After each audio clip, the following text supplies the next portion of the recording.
सदगति या दुर्गति आपके कर्म तय करते हैं। अंतिम सांस गिन रहे जटायु ने कहा कि मुझे पता था कि मैं रावण से नहीं जीत सकता, लेकिन फिर भी मैं लड़ा। यदि मैं नहीं लड़ता तो आने वाली पीढ़ियां मुझे कायर कहती। जब रावण ने जटायु के दोनों पंख काट डाले तो मृत्यु आई, और जैसे ही मृत्यु आई तो गिद्धराज जटायु ने मृत्यु को ललकार कहा, खबरदार ए मृत्यु, आगे बढ़ने की कोशिश मत करना। मैं तुझको स्वीकार तो करूंगा, लेकिन तू मुझे तब तक नहीं छू सकती जब तक मैं माता सीता जी की सुधि प्रभु श्री राम को नहीं सुना देता। मौत उन्हें छू नहीं पा रही है, कांप रही है खड़ी होकर। मौत तब तक खड़ी रही, कांपती रही। यही इच्छा, मृत्यु का वरदान जटायु को मिला। किंतु महाभारत के भीष्म पितामह 6 महीने तक बाणों की शैया पर लेट करके मृत्यु की प्रतीक्षा करते रहे। आंखों में आंसू हैं, वे पश्चाताप से रो रहे हैं।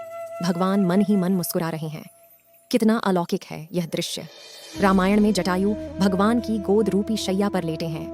प्रभु श्री राम रो रहे हैं और जटायु हंस रहे हैं। वहां महाभारत में भीष्म पितामह रो रहे हैं और भगवान श्री कृष्ण हंस रहे हैं। भिन्नता प्रतीत हो रही है कि नहीं? अंत समय में जटायु को प्रभु श्री राम की गोद की शैया मिली, लेकिन भीष्म पितामह को मरते समय बाण की शैया मिली। जटायु अपने कर्म के बल पर अंत समय में भगवान की गोद रूपी शैया में प्राण त्याग रहे हैं, प्रभु श्री राम की शरण में, और बाणों पर लेटे लेटे भीष्म पितामह रो रहे हैं। ऐसा अंतर क्यों? ऐसा अंतर इसलिए है कि भरे दरबार में भीष्म पितामह ने द्रौपदी चीरहरण देखा था। विरोध नहीं कर पाए और मौन रह गए थे।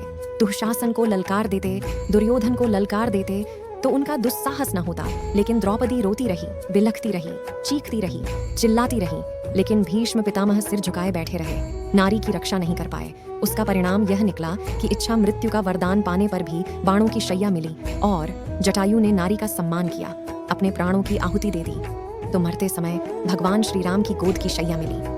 जो दूसरों के साथ गलत होते देखकर भी आंखें मूंद लेते हैं, उनकी गति भीष्म जैसी होती है। जो अपना परिणाम जानते हुए भी औरों के लिए संघर्ष करते हैं, उसका महात्म्य जटायु जैसा कीर्तिवान होता है। सत्य परेशान जरूर होता, पर पराजित नहीं। जय श्री राम, जय जय श्री राम।